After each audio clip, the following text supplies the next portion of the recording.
Baik, kita mulai ya. Bismillahirrahmanirrahim. Assalamualaikum warahmatullahi wabarakatuh. Waalaikumsalam warahmatullahi wabarakatuh. Wajahnya mah kayaknya saya kenal semua ini. Mudah-mudahan lah ya, kita sharing aja. Saya sendiri baru pulang dari Prancis, Pak.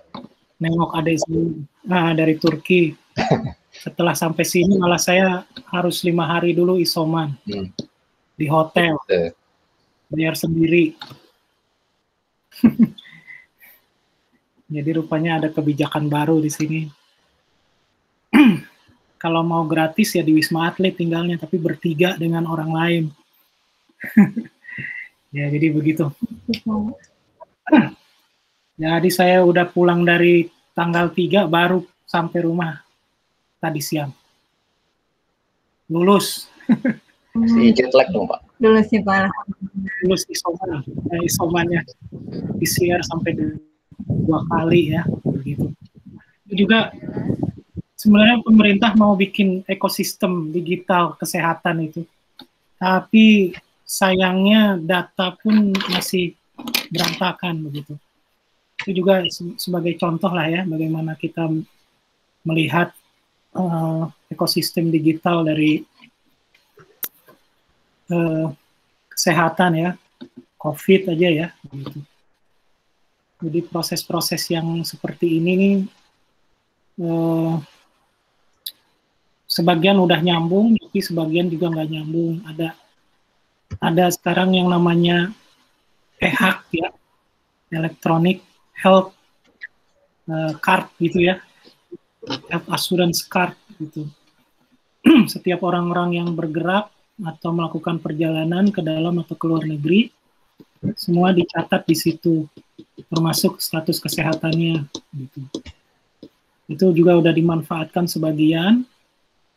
Dan saya waktu sampai ke Turki, ya, memang saya ditulis sama juga ada EHAC juga di sana.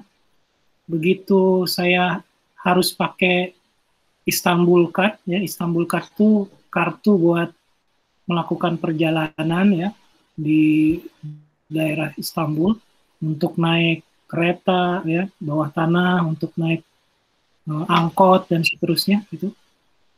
Mereka sudah langsung tuh hak kita sambungkan dengan Istanbul Card, sehingga kalau kita tidak sehat langsung bunyi itu semua peralatan yang ada di situ ya, COVID gitu. Akhirnya ketahuan lah pergerakan orang gitu. Itu memang kalau sudah punya ekosistem digital yang apa namanya cukup memadai gitu ya. Kita sih berharap pemerintah kita belajar ya sedikit-sedikit. Kalau memang belum bisa secara nasional, mungkin bisa dilakukan secara kota misalnya, kota atau kabupaten yang sudah lebih siap misalnya. Depok ini juga alhamdulillah saya terlibat ya dalam membuat satu ekosistem digital kesehatan. Sekarang itu dalam proses terus penyempurnaan ya. Jadi kalau di digital ekosistem itu ada satu kata kunci yang disebut dengan kolaboratif. Ya.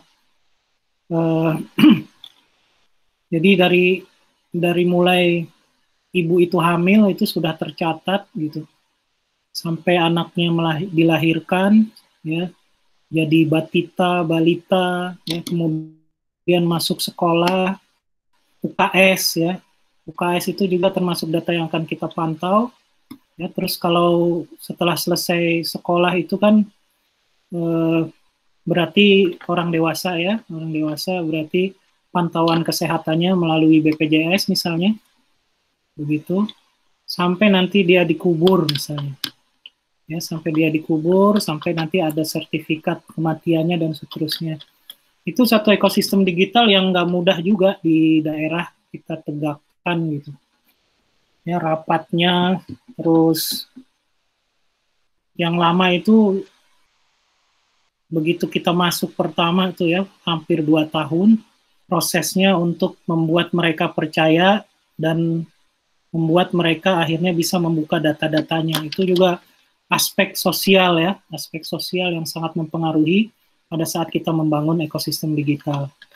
Nah, jadi pelajaran kita ya tentang digital ekosistem ini memang sebenarnya pelajaran yang sangat luas gitu ya. Ini kita bisa diterapkan di berbagai macam hal ya. Bisa kita yang membangun ekosistem itu ya. Bisa juga kita memanfaatkan ekosistem-ekosistem yang sudah ada. Standar dari konsorsium internasional yang bisa kita manfaatkan gitu. Karena itu terkait dengan bagaimana semua proses itu berkolaborasi satu sama lain. Jadi hari ini saya akan bicarakan definisinya saja ya. Nanti di pertemuan kedua saya akan coba kasih gambaran contoh-contoh bagaimana ekosistem digital itu diterapkan di berbagai macam aspek gitu. Kebetulan nanti saya ngajarnya kalau ngelihat jadwal ada Pak Pri juga ya, gitu ya. Pri Handoko ya kalau nggak salah ya. Ekosistem digital juga. Iya. Jadi saya sama Pak Pri itu membangun Kota Depok. Sekarang lagi lagi mencoba lagi membuat satu ekosistem yang disebut dengan kartu sehat ya, kartu Depok. KDS ya, kartu Depok apa gitu. Itu juga lagi kita bangun, mudah-mudahan di 2021 itu udah jadi satu karya lagi buat Depok gitu, dari Gunadarma gitu. Jadi kalau mulai dari definisinya, digital ekosistem itu adalah sesuatu yang terbuka, suatu sistem yang terbuka. Ya, di sananya ada agen-agen ya. Di lingkungan tersebut ada agen-agen yang bisa melakukan self-organizing sendiri-sendiri, masing-masing. Ya, walaupun terbuka, tapi juga tidak terlalu ketat gitu ya, tidak terlalu ketat hubungan antara mereka. Ya, artinya apa? Masing-masing punya rule sendiri, boleh, nggak ada masalah. Nanti yang memang perlu di-share atau yang perlu kolaborasikan ya. Kolaborasi itu bisa berupa integrasi ataupun interoperability ya, begitu. Jadi dia walaupun punya aturan sendiri ya, masing-masing itu di sini disebut dengan spesies ya gitu. Masing-masing ini proaktif dan sangat responsif ya untuk mendapatkan benefitnya sendiri atau profitnya gitu. Jadi digital ekosistem ini yang menangkap pertama kali waktu itu ya di 2009 itu adalah bisnis ya. Dia melihat internet sebagai salah satu alat gitu yang bisa melakukan booster ya, mendorong bisnis itu menjadi kuat gitu. Nah, makanya kemudian mereka berusaha bagaimana nih caranya membuat suatu ekosistem digital yang di dalamnya itu banyak agen-agen yang bisa bekerja sama, berkolaborasi satu sama lain ya, walaupun mungkin pekerjaannya lain-lain tapi menunjang satu ya keuntungannya juga mereka dapat seperti simbiosis mutualism gitu ya, karena bergabung di dalam satu jaringan besar gitu ya, dan masing-masing bisa mendapatkan profitnya sendiri, sekaligus yang besarnya ini ya, guritan raksasanya ini juga mendapatkan profit yang lebih banyak lagi begitu. Nah, ini mungkin yang salah satu definisi dari IEEE tentang digital ecosystem. Nah, kalau kita lihat dari multidisiplin ilmu yang terlibat di dalamnya, ya, makanya paling tidak ada 3 nih di sini, ya. lagi-lagi kita kena itu computer science. Ya, computer science dengan algoritma, ya, mesin Turingnya, dengan networknya, dengan interaction-nya gitu. Ya, itu semuanya menjadi dasar, menjadi tools, ya, yang sangat fundamental untuk membentuk suatu digital ekosistem. Lalu di situ juga ada natural science juga. Ya, jadi ini sudah mulai merambah ke keadaan hidup mati. Wah, hidup mati. Ya, kalau boleh dibilang seperti itu, ya. Di situ ada perilaku alamiah, ya, yang kita bisa selidiki lebih lanjut, terutama yang berhubungan dengan evolusi, berhubungan dengan pengembangan, ya, terus autokatalitik, ya, siklus autokatalitik, ya, dan ada simbiosis, mutualism, ya. Jadi kita bisa lihat dari segi apa namanya perkembangan teknologi informasi, ya, banyak yang datang dan pergi gitu ya, banyak startup, ya, ada yang bertahan, ada yang berevolusi menjadi besar, ya, begitu juga dia bisa membuat katalisator untuk yang lain sehingga kemudian yang lain ikut membangun satu kerjasama, ya, atau kolaborasi gitu, ya. Jadi kalau mau dipikir lagi misalnya sebenarnya itu Gojek itu sekarang mainnya di mana gitu. Kita bisa lihat ya. Ternyata mainnya di keuangannya ya sekarang, bukan urusan lagi. Ya, mungkin awal-awalnya dia masih menggunakan menggunakan motor atau mobil orang lain mengkoordinasikan gitu untuk mengantarkan penumpang. Kemudian dia buka lagi untuk mengantarkan barang, untuk mengantarkan makanan, untuk membayar. Nah, pada saat semuanya itu perlu pembayaran, maka dia bikin sendiri yang namanya GoPay. Satu sistem sendiri yang ternyata itulah yang menjadi menjadi sentral bisnisnya sekarang, mengumpulkan uang dari orang lain. Ya. Itu contoh ya, itu contoh. Secara natural hal-hal yang itu ya menggurita itu menjadi besar itu memang sunatullahnya kalau memang dia melakukan berbagai macam kegiatan-kegiatan untuk berevolusi. Dan berevolusi tidak bisa sendiri. Ya. Kita perlu kerjasama dengan orang lain. Nah, kerjasamanya yang paling cocok apa? Gitu. Jadi dari segi natural science itu, dari segi survival, ya, siapa yang bisa bertahan hidup.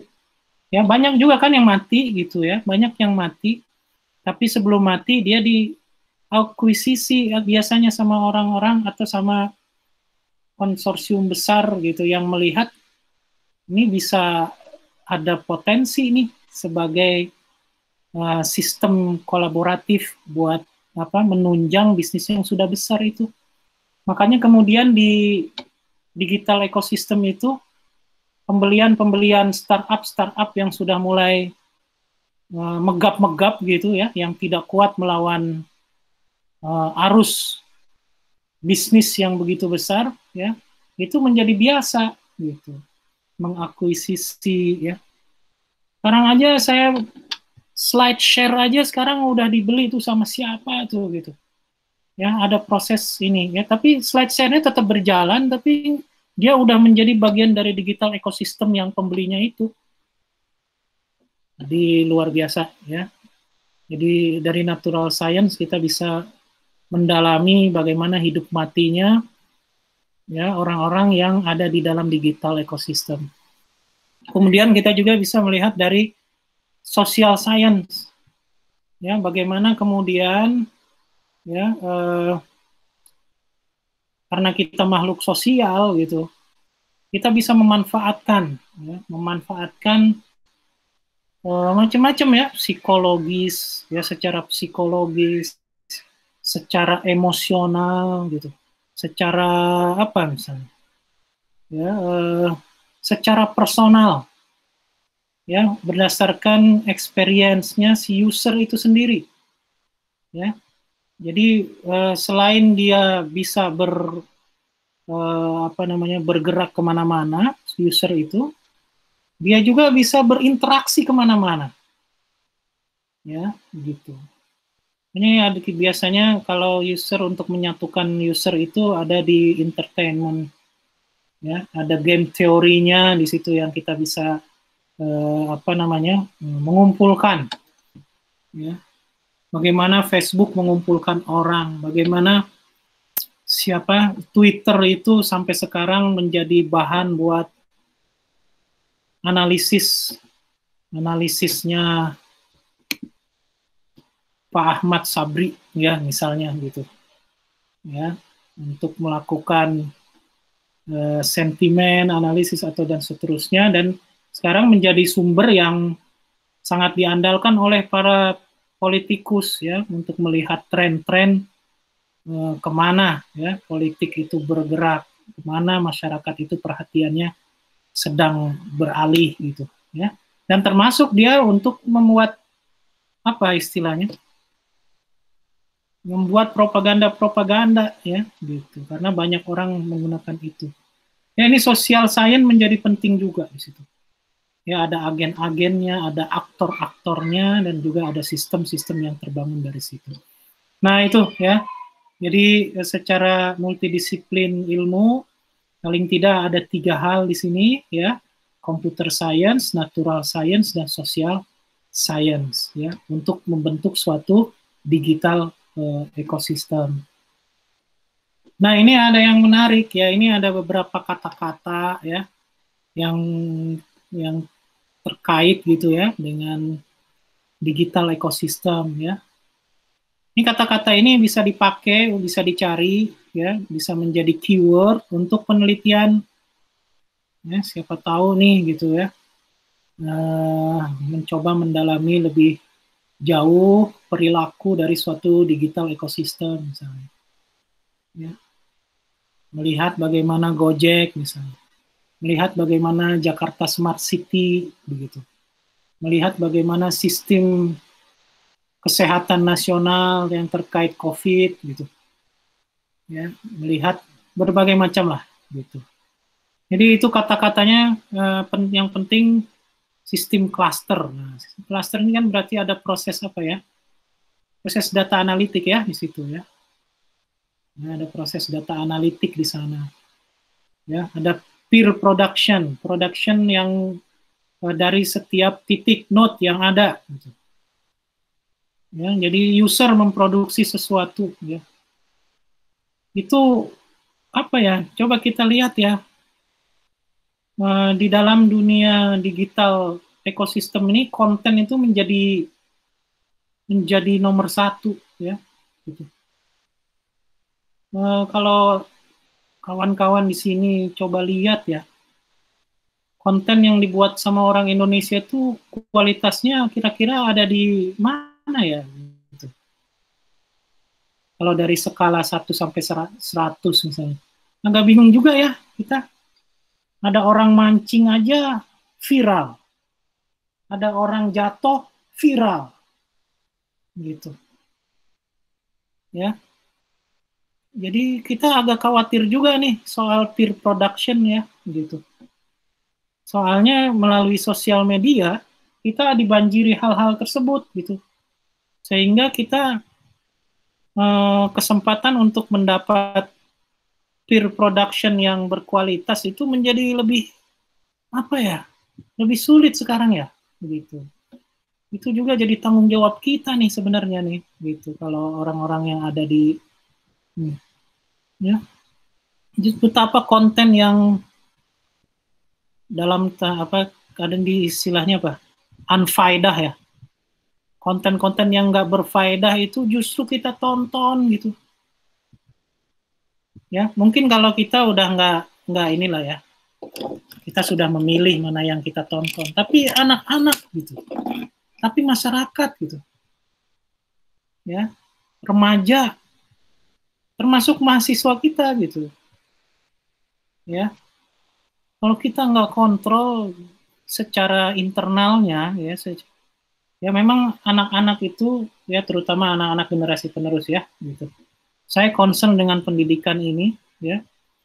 Kalau mereka makan konten yang tidak berfaedah tadi, gitu, hasil peer production yang asal-asalan, ya, termasuk apalagi konten-konten gelap, gitu ya, atau konten-konten yang terkait dengan pornografi, ya, terkait LGBT, terkait dengan penyimpangan-penyimpangan yang apa namanya merusak kemanusiaan gitu, ya. Ya dengan politik aja kita udah pusing ya dengan mendengarnya gitu ya. Itu hasil-hasil production tuh. Ya, makanya kemudian muncullah buzzer, muncullah ya orang-orang yang apa ya? Sebenarnya ya diarahkan untuk membuat konten yang sejenis, itu sebenarnya ekosistem juga ya, ekosistem digital untuk unfaedah peer production yang salah gitu. Makanya sebetulnya kesempatan kita yang ada di perguruan tinggi ini kita bisa ya berkolaborasi dengan SMA, anak-anak SMP misalnya, untuk menghasilkan konten-konten yang lebih bermanfaat gitu. Ini untuk bicara per production ya. Gitu. Kemudian sekarang udah ada social computing, apa yang seperti yang dilakukan oleh misalnya Ismail Fahmi ya, yang membuat apa tuh namanya mesin ya untuk melakukan analitik terhadap keadaan sosial ya, drone emprit kalau nggak salah ya namanya ya. Gitu. Iya Pak, drone emprit. Dulu saya ketemu dia di mana ya, di Perancis atau di mana ya, di dalam satu kegiatan gitu.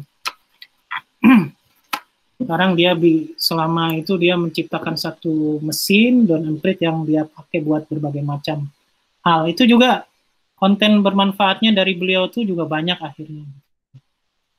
Crowdsourcing ya, crowdsourcing juga termasuk tuh. Ya.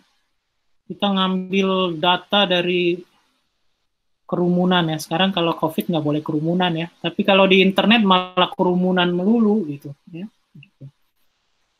Jadi ecological system juga sebenarnya ini lebih ke bagaimana ecological itu sekarang hidup di teknologi informasi ya. Social network, social media, information ecosystem. Nah, value network gitu. Network yang punya value gitu. Bisnis ekologi ya. Web 2 ya. Kompleks sistem ya. Semantik web, media ekologi, terus collective intelligence. Nah, ini masuk nih artificial intelligence ke sini. Ya. Jadi kalau collective intelligence itu nyambungnya ke teori kecerdasan tuh namanya swarm intelligence. Swarm intelligence itu kalau secara alamiah kita bisa temukan di apa namanya, di semut misalnya yang mereka ya bekerja secara kelompok ya, di lebah misalnya, burung-burung misalnya, ya ikan-ikan misalnya. Ya, kalau kita bisa lihat burung terbang itu pindah migrasi, mereka itu secara otomatis mengangkat satu pemimpin begitu. Mereka bikin pola-pola yang bukan hanya membuat mereka berterbangan dengan aman satu sama lain gitu ya, tapi juga pola-pola efektif sehingga mereka bisa bertahan ratusan ribuan kilometer untuk terbang untuk bisa berkembang biak gitu ya. Pola-pola itu yang disebut dengan collective intelligence. Sebenarnya kita juga punya collective intelligence ya, kalau kita ada di Manggarai yang penuh misalnya, stasiun Manggarai yang penuh ya, kita nggak pernah tabrakan satu sama lain walaupun crowded-nya minta ampun ya, asalkan aware aja kitanya gitu ya. Tidak apa istilahnya, tidak autis dengan HP-nya misalnya ya. Itu kalau udah HP kan macam-macam yang ini ya, bisa masuk ke kolam, bisa masuk ini begitu. Dan yang jelas yang namanya digital ecosystem itu ada satu nama ya, ada satu terminologi ya, open innovation. Suatu yang selalu terbuka untuk inovasi ya. Nah, lalu setelah itu kalau kita lihat trennya gimana? Ya. Jadi ini beberapa istilah juga gitu ya yang bisa jadi keyword yang bisa ditelaah lebih lanjut ya yang membuat digital ekosistemnya menjadi mega trend di dunia gitu. Ya, real time economy ya, kita bisa lihat sekarang real time economy ya, data itu ya yang ada di Eropa sana ya sudah jadi real time, nggak nunggu-nunggu lagi ya. Perkembangan di satu tempat ya, bisnis di suatu tempat sudah bisa langsung kita lihat ya dari sisi yang lain gitu, dari tempat yang lain ya. Nah kemudian juga itu menjadi apa, mobility juga menjadi sesuatu yang kunci ya, kata kunci ya, terbentuknya suatu digital ekosistem. Dan sekarang juga sudah ada ya globalization udah jelas ya, digital lifestyle. Coba kita sekarang ada perubahan nggak digital lifestyle kita ya. Sekarang kita beli sesuatu ya, dari bangun tidur yang kita cek WA gitu ya, sampai mau tidur lagi WA lagi gitu, atau sosial media gitu ya. Jadi ini ada generasi-generasi yang berubah nih gitu ya, karena lifestyle-nya kemudian membentuk generasi networking ya, generasi internet gitu ya. Gitu. Sekarang anak-anak untuk cari jawaban tinggal cari googling ya gitu. Ada aja yang ngasih jawaban. Ya, ada aja yang udah ngumpulin gitu. Ya, population growth juga terutama itu juga ya. Open innovation masuk, ya, resources scarcity ya, network learning. Nah, ini sekarang kita juga mulai merasa nih ada pembelajaran ya, pembelajaran melalui network, mekanisme ya, apa istilahnya, collaborative learning. Ya, ada salah satu istilahnya di situ. Kawan-kawan dari dokter-dokter di bidang pendidikan juga mencoba tuh ya, sampai sekarang masih belum fix bentuknya gitu. Dalam situasi dalam 1 tahun terakhir, tahun 2020 benar-benar anak-anak belajar di rumah ya gitu. Dan proses belajarnya itu akhirnya mempengaruhi orang tua gitu. Yang ngerjain orang tua gitu ya. Apakah betul begitu gitu? Ya. Apakah kita memindahkan apa yang di kelas itu semuanya secara digital gitu? Ataukah sebenarnya ada cara lain gitu untuk proses memanfaatkan digital ini, memanfaatkan internet, memanfaatkan jaringan ini gitu. Ya, yang saya lihat tuh cuma mendigitalisasi saja gitu ya, maksudnya apa ya istilahnya? Sesuatu yang tadinya tatap muka langsung ya, sekarang jadi tidak ada perubahan yang mendasar dari pembelajaran sehingga efektivitasnya benar nggak gitu. Saya khawatir ya, misalnya anak-anak saya, misalnya anak saya masuk SMP ya, tapi ternyata WA SD-nya yang rame, sedangkan WA SMP-nya dengan teman-teman barunya karena mereka hanya ketemu di Zoom dan yang tampil hanya gurunya gitu, sehingga mereka nggak kenal tuh sama temennya gitu. Itu juga jadi satu apa ya, walaupun mereka berkumpul seperti gini ya, kita kan berkumpul nih di sini gitu ya, jadi masing-masing tapi gitu Nah, itu juga jadi kekhawatiran saya gitu ya, maksudnya nanti gimana mereka berteman itu ya. Apalagi kemarin beritanya di Bogor ya, bertemannya di sosial media, akhirnya berakhirnya di mana? Di dalam karung dia gitu. Ya, banyak predator juga di mana? Di sosial media ya, yang ternyata bisa seperti itu gitu ya. Jadi ya konsep-konsep digital ekosistem yang berhubungan dengan collaborative learning misalnya ya, e-learning misalnya, itu juga perlu juga masih di apa namanya dibicarakan, itu harusnya serius ya gitu, bukan hanya transfer digital. Kalau transfer digital kan orang-orang tinggal nyari aja sih sebenarnya di internet kalau cuma knowledge gitu. Tapi bagaimana bisa transfer nilai gitu ya, yang learning itu ya. Nah, juga ada energi krisis ya, tentu saja sekarang ya. Bayangkan begitu ada bencana begitu, semua nggak bisa ngecharge HP-nya, hilang semua orang, komunikasi sama sekali tidak ada ya, di NTT misalnya atau di tempat bencana dan seterusnya gitu. Kan juga baterai ini juga menjadi salah satu apa istilahnya, salah satu isu besar.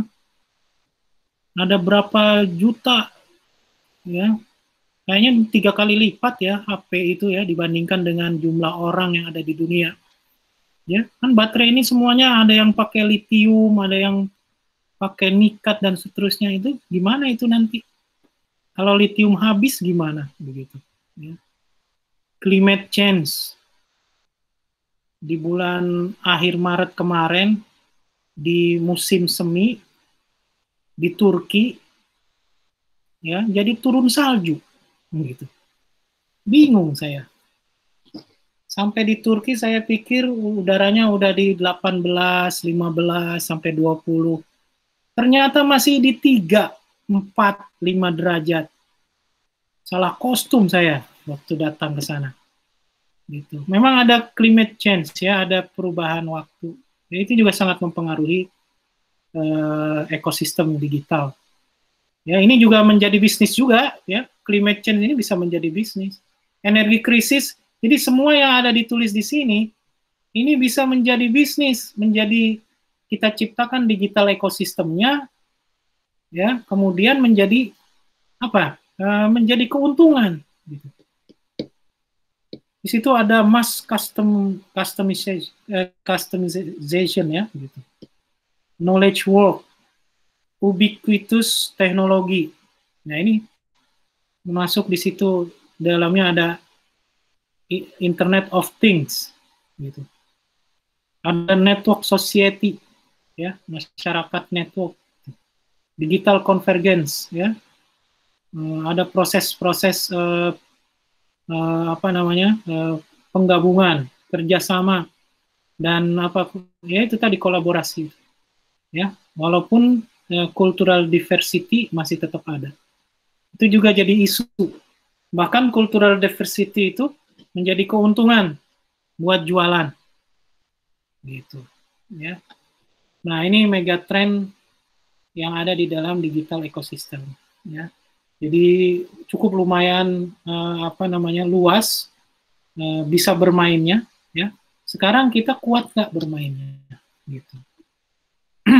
Nah, digital ecosystem itu ya oleh World Economic Forum di tahun 2010-an ya, 2015-an apa kalau nggak salah, itu dia tetapkan tuh bahwa aktor utamanya selain user ada juga perusahaan dan ada juga government.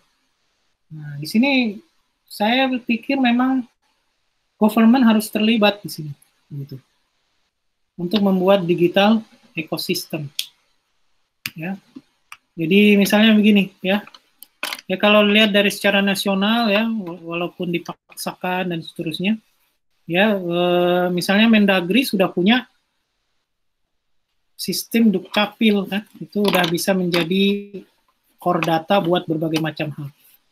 Bagus itu. Ya. Ya, tata kelolanya, cuma memang tata kelolanya masih terus harus diperbaiki. Ya. Dan itu juga memang harus membuka ya untuk company-company, tapi harus hati-hati juga. Di situ ada undang-undang kerahasiaan data gitu. Ya.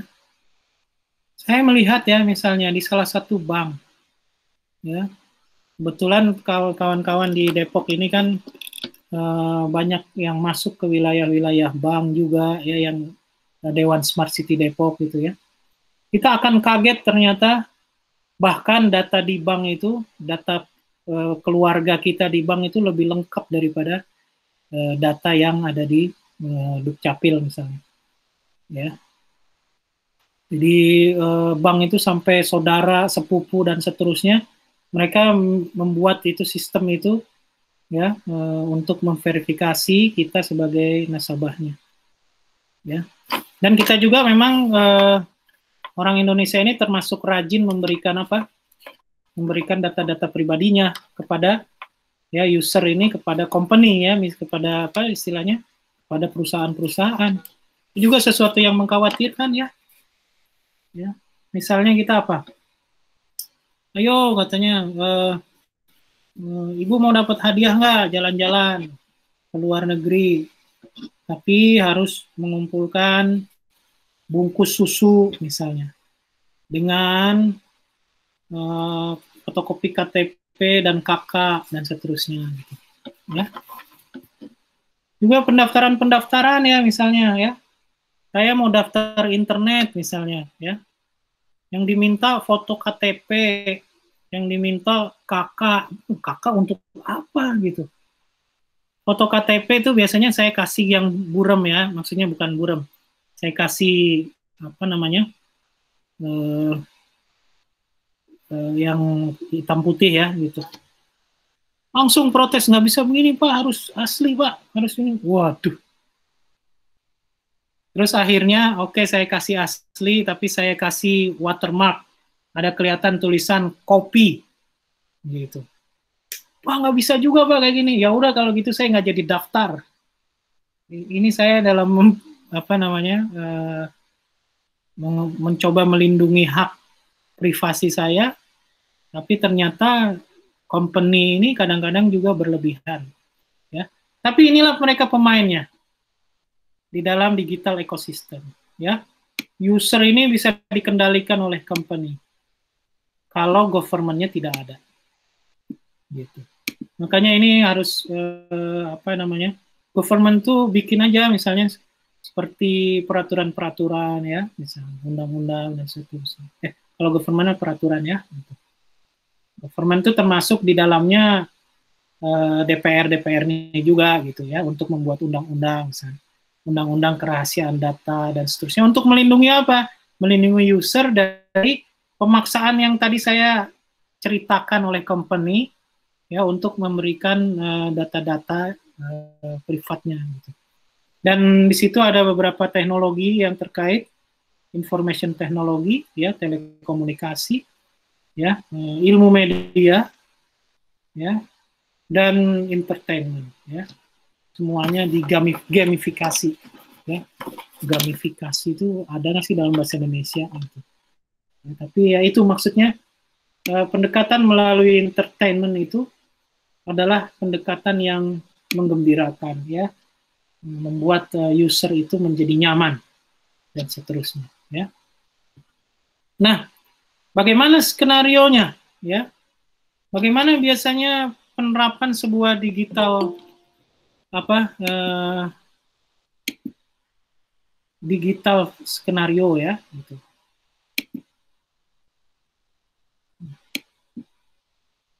Silakan absen ya, kelihatannya belum pada nulis absen nih ya, jangan sampai lupa. Iya, Pak. Nah, balik lagi ya, jadi bagaimana skenario penerapannya ya? Bisa dilihat di situ ya. Ada organik dan community ya. Sorry ya, organik ya maksudnya orang-orang secara privat, ya. Ada juga industri, ya, gitu. Bagaimana kemudian mekanisme industri ini dimasukkan apa namanya, pendekatan sosial dan pendekatan ekonominya, ya. Dan di sisi orangnya itu kita selalu ciptakan yang disebut dengan nilai, ya, nilai-nilai yang menurut organik atau community ini akan bermanfaat bagi mereka, begitu, ya. Di sisi yang terbuka, ya, dunia terbukanya, internet yang terbuka, ya, networking yang terbuka, ya, environment yang terbuka, ya, ini tetap menjadi sumber, ya, menjadi sumber data untuk melakukan proses-proses analitik dan seterusnya, ya. Kemudian itu untuk memperkuat digital bisnis yang, ya, sebenarnya dia tertutup, ya, rahasia perusahaan, ya, tapi dia membuka dirinya untuk mengambil data sebanyak-banyaknya di internet, ya. Tapi sambil ngambil data, dia bikin nilai-nilai yang kira-kira bisa diambil manfaatnya sama masyarakat, gitu. Dan sisi ini, ya, industri itu kadang-kadang sekarang, ya, selain dia bisa jual sendiri, dia juga bisa apa namanya, melalui digital bisnis ini, ya. Jadi apa contohnya misalnya? Gojek misalnya, ya. Saya sebut lagi Gojek, ya, gitu. Dia punya apa? Punya program, ya. Dia kasih jaminan sama orang yang nggak ada hubungannya dengan dia, ya. Bukan karyawan Gojek kan, yang punya mobil, punya motor, gitu kan, untuk mendapatkan kesempatan membeli mobil baru, nyicil. Ya, akhirnya dia dikomunikasikan dengan industri mobil, ya. Jadi itulah yang namanya digital bisnis, ya. Ya. Saya tanya sama Gojek, ya, yang nganter saya dari airport, selama pandemi ini gimana, gitu.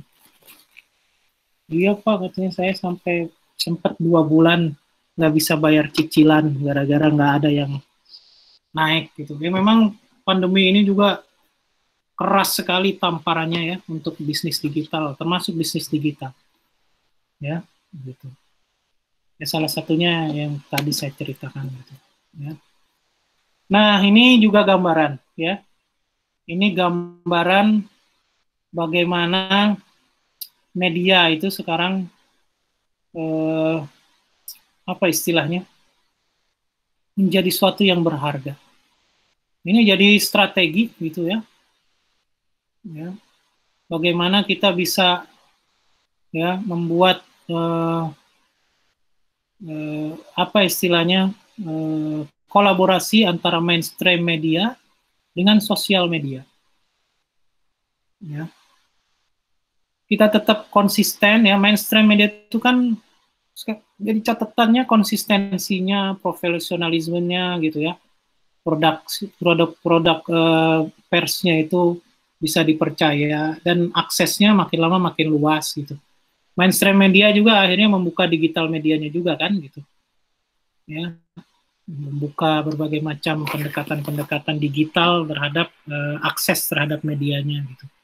Nah, di sisi lainnya, ya, di sosial media itu bagaimana, ya, ada percakapan-percakapan, ada catatan-catatan, bagaimana hubungan, ya, bagaimana self exposure tuh kan, apa namanya, keakuan itu suatu aset, ya, yang kita bisa manfaatkan untuk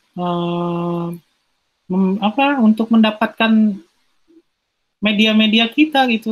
Mereka menjadi konsumen dari media kita, gitu, ya.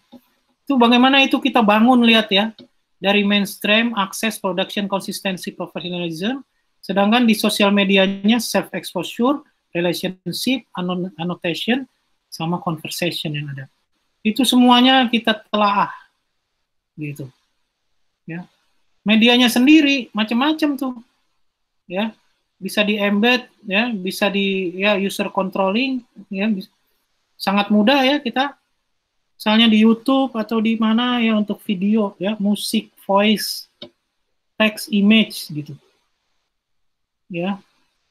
Ini berhubungan dengan time shifting, space shifting, sama format shifting.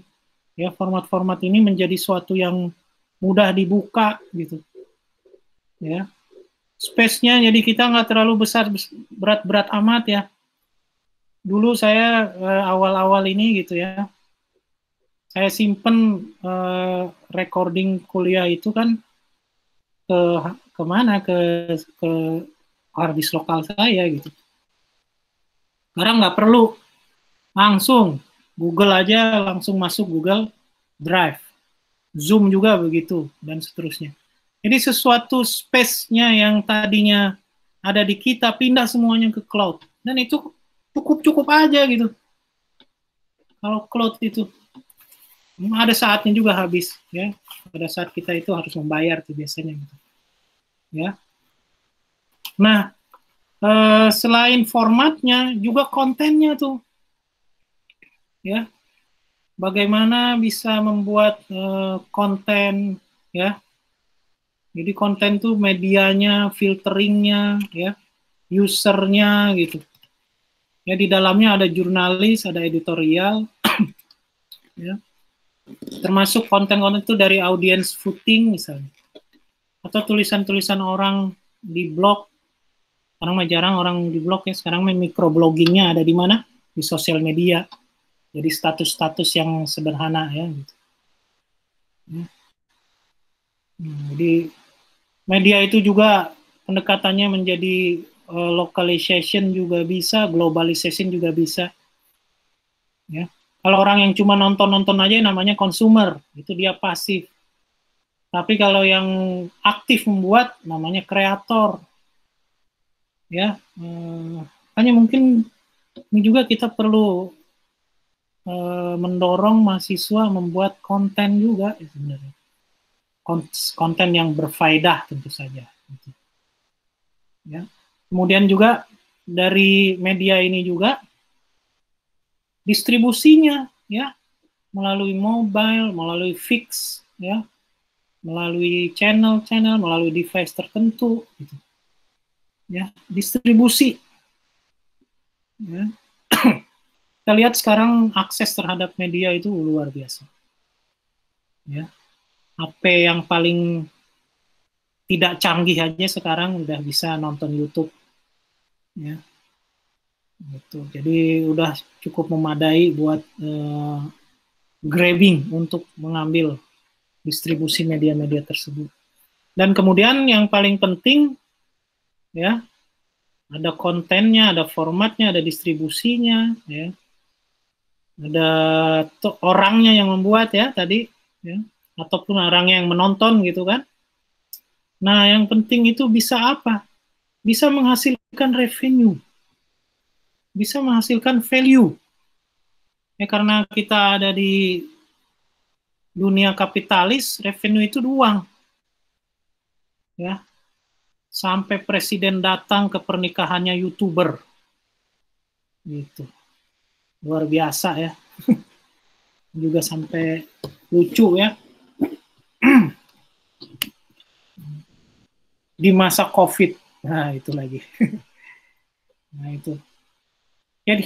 Jadi bagaimana bisa menghasilkan revenue gitu. Jadi targeted.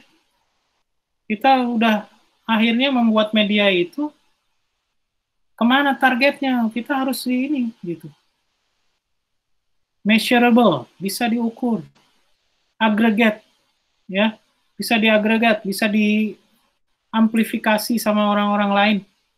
Ya kayak di YouTube lah ya. Kalau penontonnya udah banyak, kan dapatlah duit ya.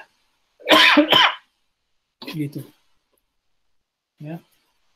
Jadi itu bisa advertising, bisa pay per view, subscribe, ya. Anak-anak sekarang pada aktif. Ya, silakan komen, subscribe, sama apa satu lagi tuh? gitu. Ya. Loncengnya ya, pencet loncengnya gitu. Nah, ini media nih. Jadi ini media ini jadi di digital ekosistem ini menjadi sesuatu yang penting. Menjadi sesuatu yang menjadi salah satu tulang punggung untuk bisa menyampaikan pesan atau bisa mengambil keuntungan. Gitu. Nah, ini gambaran dari apa istilahnya digital ekosistem, ya. Core bisnisnya ada paling dalam. Kemudian kita bicarakan dengan orang-orang yang terlibat dengan core bisnis kita, ya, customer termasuk kontraktor, ya, cooperative partner, ya, supply chain provider untuk barang-barang pendukungnya, itu yang disebut dengan extended enterprise. Nah, ini harus ada dalam kendali yang kita. Kemudian ada lagi bisnis ekologinya yang lebih besar lagi. Ya, di situ ada investor, ya, ada asosiasi perdagangan gitu. Ya, kita juga harus melihat regulator dari pemerintah, ya, peraturan-peraturan, lihat juga kompetitor, atau kita kerjasama, ya, union dengan teman-teman apa yang sejenis misalnya, ya, atau stakeholder yang lainnya. Nah, jadi di dalam ekosistem ini kita akan melihat semuanya. Ini contohnya di bisnis ya, contohnya. Ya, kita juga bisa nanti lihat contohnya di smart city misalnya. Ya, bagaimana smart city itu orang mengelompokkan menjadi 6 misalnya. Smart government, smart branding, smart environment misalnya, smart economy, smart people gitu. Dan seterusnya. Ini kayak begini semuanya. Itu yang disebut dengan digital ecosystem. Dan ini dibikin dalam bentuk digital ya. Prosesnya ya. Ini secara umum seperti ini, tapi di dalamnya mulai dimasukkan unsur-unsur digital. Jadi mereka bekerja sama itu dalam satu sistem yang teknologi informasi yang besar. Nah, ini ada beberapa role di dalam satu ekosistem. Ya, ini beberapa istilah ya. Ada yang disebut dengan katalisator. Katalisator itu jadi inilah sebenarnya yang diharapkan di dalam suatu ekosistem. Ya, jadi katalisator itu saling suatu sistem yang apa namanya menjadi katalisator untuk bisa berkembang secara bersamaan di dalam satu ekosistem. Ya, katalisator jadi yang menyatukan, yang membuat itu terkolaborasi. Ya, katalisator ini bisa berupa sistem sekarang, ya, berupa sistem teknologi informasi, ya, produk teknologi informasi. Atau ada yang diktator, ya, dia memang secara agresif ya mencoba mengontrol sebagian besar dari ekosistem, bagian dari ekosistem yang ada ya. Itu ada istilahnya namanya diktator. Ya, banyak juga ya perusahaan yang kayak gini ya. Nanti kita coba di pertemuan selanjutnya kita telah satu-satu ya kayak gitu. Terus ada yang juga milker. Milker mah cuma ngambilin nilai-nilai aja gitu. Ya, dia mungkin data miner gitu. Dia menganalitik gitu ya, tapi dia untuk kebutuhan dirinya aja gitu, ya, untuk keuntungan dirinya aja tanpa mengkontribusikan apa-apa terhadap ekosistem tersebut gitu. Itu di internet banyak tuh yang kayak gitu tuh ya, dia seneng ngambilin data itu dia pakai sendiri gitu, tapi dia tidak berkontribusi apa-apa untuk di ekosistem digital tersebut. Nah, ada juga yang namanya niche player ya. Niche player ini biasanya salah satunya kita nih akademisi gitu ya, membuat service tertentu ya. Kemudian akan membantu aktor-aktor ya yang ada gitu ya, kayak konsultan-konsultan lah gitu. Kayak saya misalnya jadi konsultan menjadi bagian, sekarang udah diangkat menjadi Dewan Smart City Kota Depok misalnya. Ya, jadi bisa seperti itu, ya. Itu namanya niche player, ya, niche player.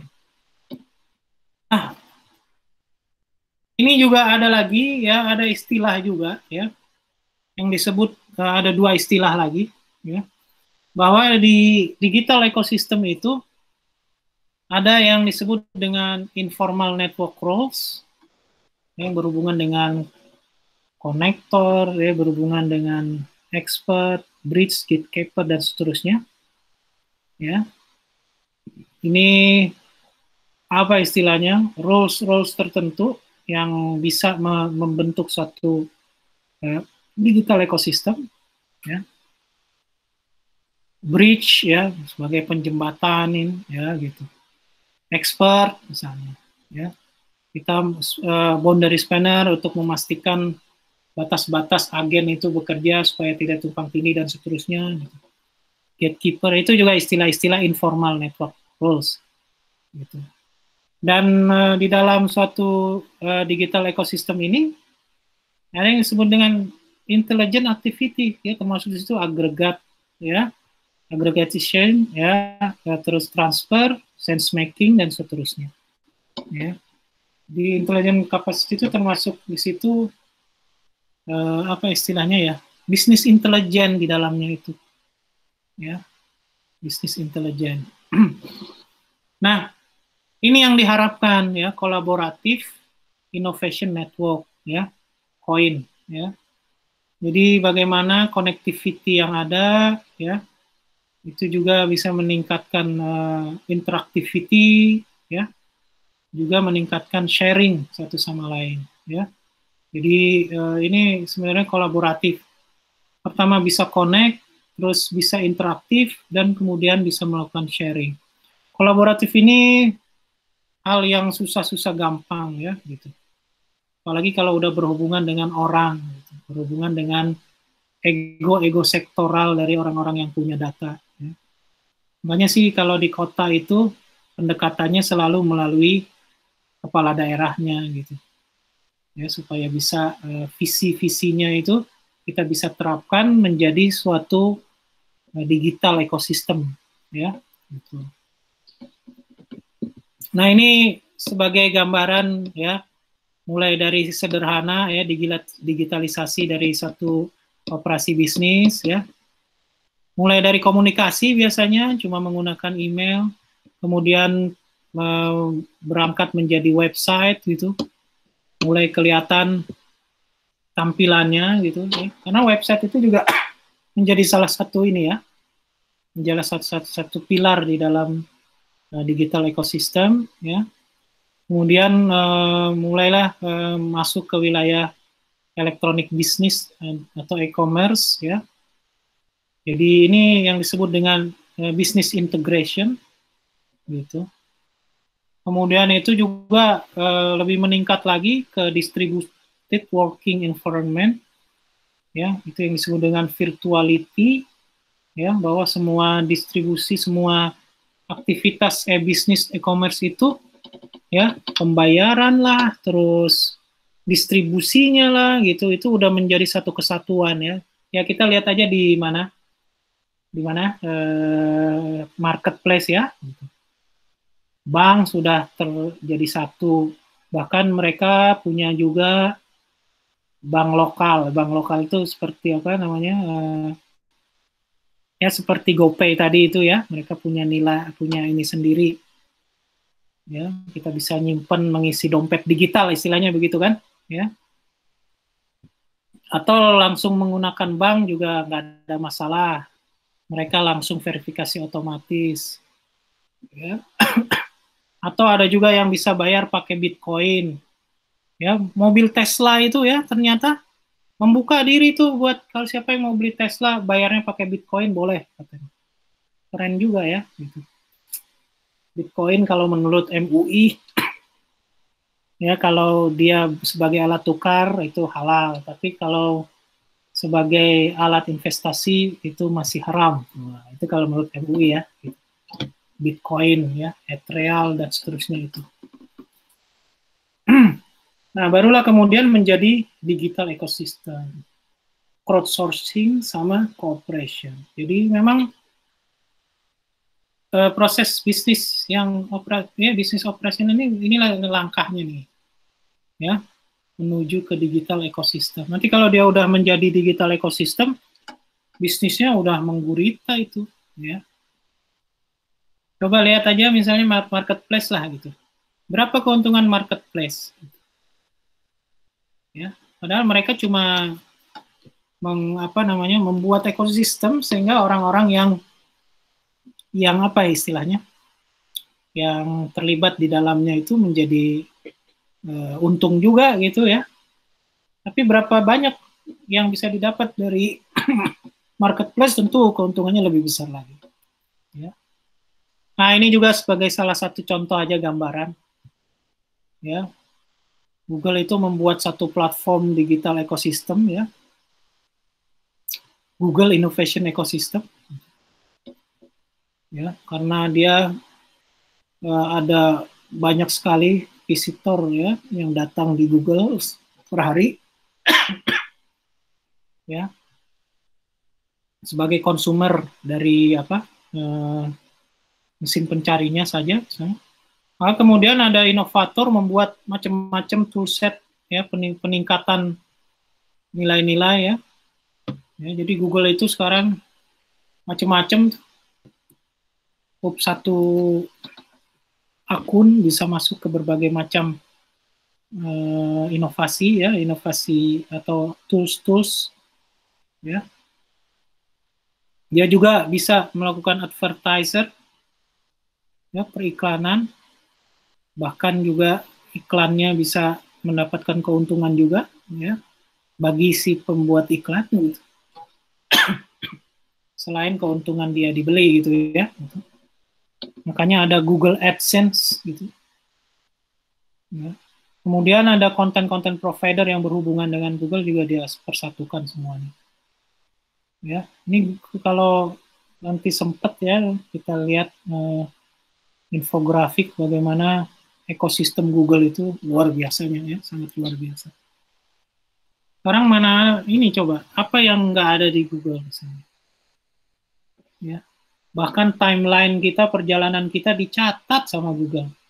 Di petanya kita udah sampai di mana, berhenti di mana gitu. Ya. Jadi apa saja yang sudah diambil oleh Google kita. Ya. HP kita juga udah terdeteksi ya. Di mana aja gitu. Ya. Nah, jadi ini mungkin gambaran bagaimana ya mengembangkan suatu ekosistem ya. Dari gadget misalnya. Ya. Bikin perencanaan lalu bikin mesinnya. Kemudian bikin suatu kondisi yang apa istilahnya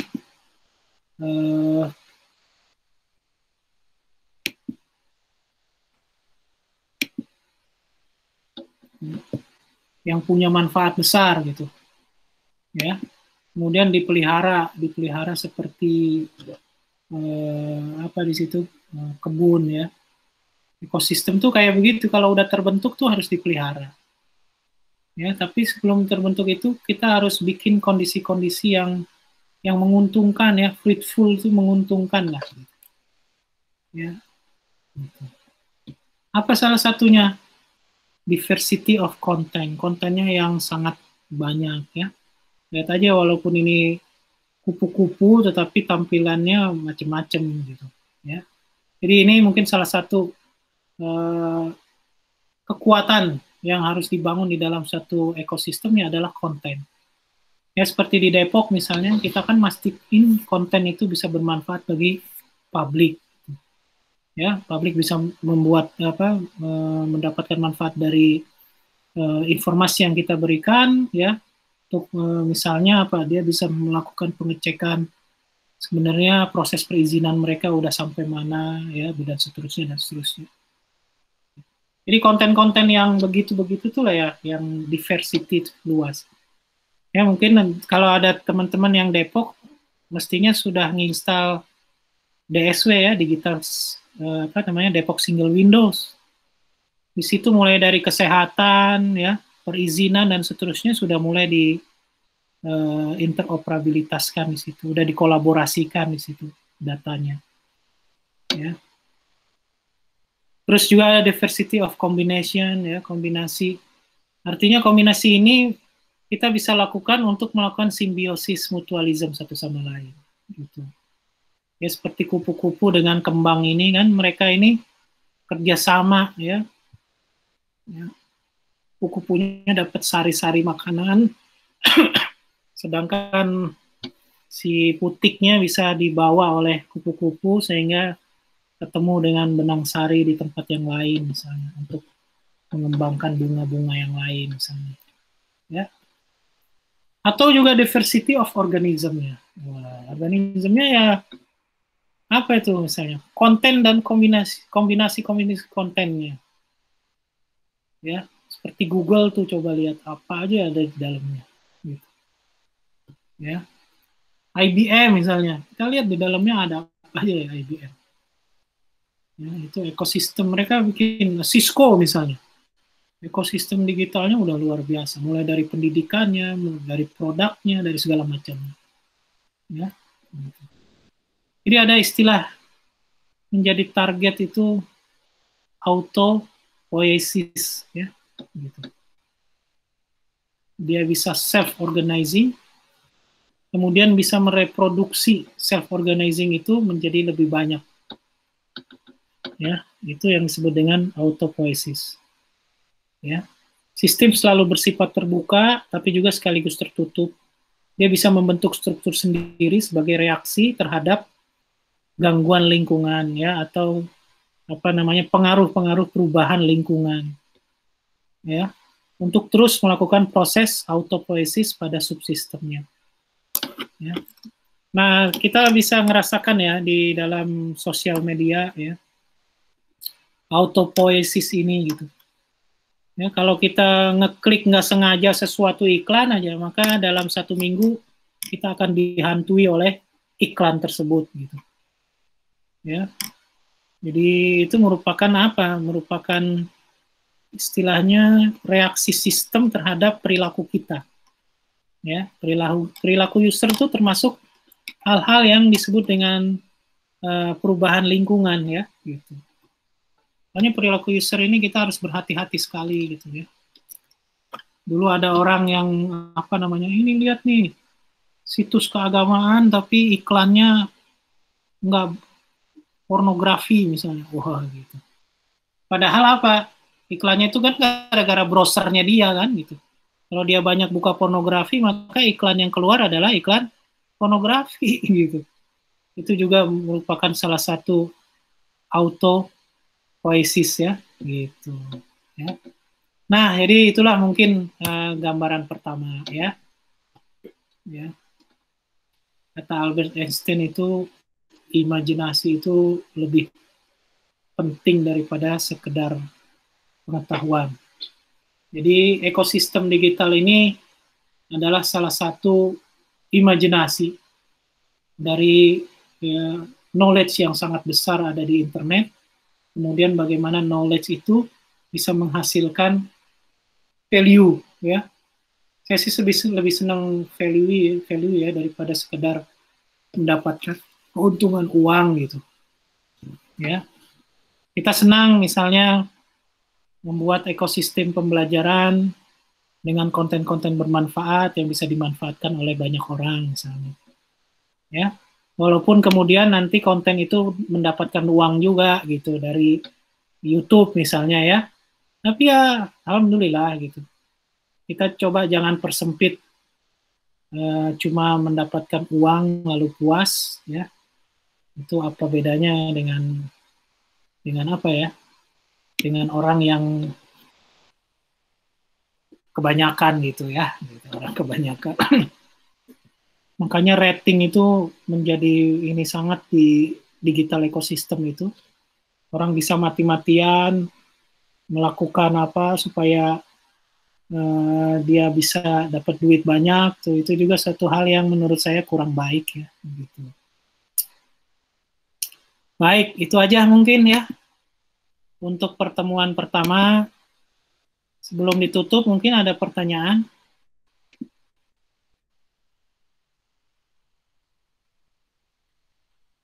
Nggak ada ya? Kapan-kapan aja lah pertanyaannya ya. Gitu. Nah, nanti bahan-bahan ini saya akan upload di Vkelas ya. Nanti kita pertemuan selanjutnya akan coba bahas tentang bagaimana contoh-contoh digital ekosistem. Ya. Kita cukup pertemuan ininya 2 kali aja lah ya. Ya, pertemuan Google Meet-nya. Nanti pertemuan yang ketiganya ujian, termasuk di situ nanti ada beberapa hal yang perlu dituliskan lah gitu ya oleh kawan-kawan semua. Itu aja mungkin ya. Cukup sekian ya. Udah malam nih. Gitu. Makasih Pak Iqbal. Sama-sama ya, sampai ketemu lagi di pekan depan ya. Insya Allah ya. Iya. Sehat semua nih. Iya. Ya. Amin, amin. Ya. Semangat. Ya, assalamualaikum warahmatullahi wabarakatuh. Waalaikumsalam. Terima kasih Pak. Ya, sama-sama.